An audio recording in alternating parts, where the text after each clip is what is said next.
What's up, everybody? Let's Talk Jets Radio. Quick video here. Stress-free Sunday. Hope everybody's enjoying their bye week, an opportunity to get out to a bar, restaurant, hang with friends, family, do something for yourself away from the team, because I think we've all definitely deserved a little bit of a break here.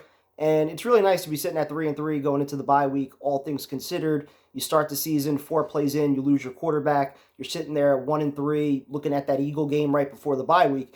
And this season very easily could have gone off the rails. And, I'll keep saying it. This is still a week-to-week team and a week-to-week league where, at their best, they can compete with the Chiefs. They could beat teams like the Eagles and the Bills. But also, at their worst, they can lose to teams like the Patriots. So you don't want to look too far ahead, not get too high, not get too low. But certainly coming out of the bye week, you get the Giants, you get the Chargers at home Monday night, where that building's been electric on prime time. And then you get the Raiders right after that. 3 games that are certainly winnable, where you're facing some defenses that haven't been playing so great, an opportunity maybe for the offense to get on track. So definitely some reason for optimism and a chance to create a little bit of wiggle room before those 2 games with the Bills at Buffalo and then Miami coming back home for the Black Friday game. So I'm personally excited, but still, again, week to week, game to game, can't get too high, can't get too low. But you give the coaching staff, first off, a lot of credit for just keeping this thing together.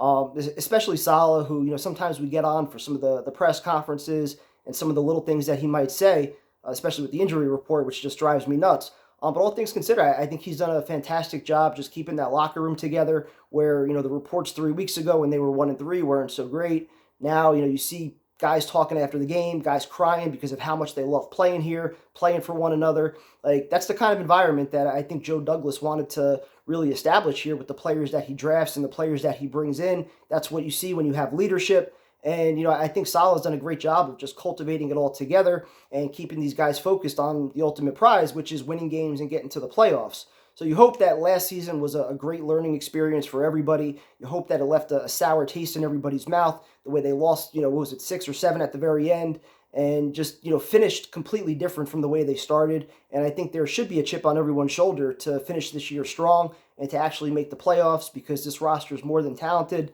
enough to do it. So we'll see what happens. Either way, I'm definitely excited. A lot of individual players and a lot of things going on with the team to be excited about. Guys like Bryce Huff, guys like Quincy, who not just took a step forward, but they took a giant leap from where they were last year. Huff making the most of all his opportunities. Quincy just playing at an all-pro level. So really great to see all that. And, the fact that they did it last week without half their secondary, having hopefully both DJ Reed and Sauce coming back after the bye week, I think that's going to be big. So really a chance to go on a run here. And even the offense, which I've been very critical of, Hackett, I think, has done a pretty good job of making some adjustments with the play calling. And really the whole staff, to be honest, has done a phenomenal job with adjustments at halftime, something that we haven't been able to say in the past with many Jets teams and many Jets coaching staffs. But I think the play calling has been better. In between the 20s, they're moving the football. They're not going 3 and out. But the next step is obviously converting in the red zone, which they haven't been good with, and actually putting up touchdowns and points on the board. Because at some point, the defense will take a step back. You can't rely on second-half shutouts and 4 takeaways every game in order to win. So at some point, you will need your offense to put up points.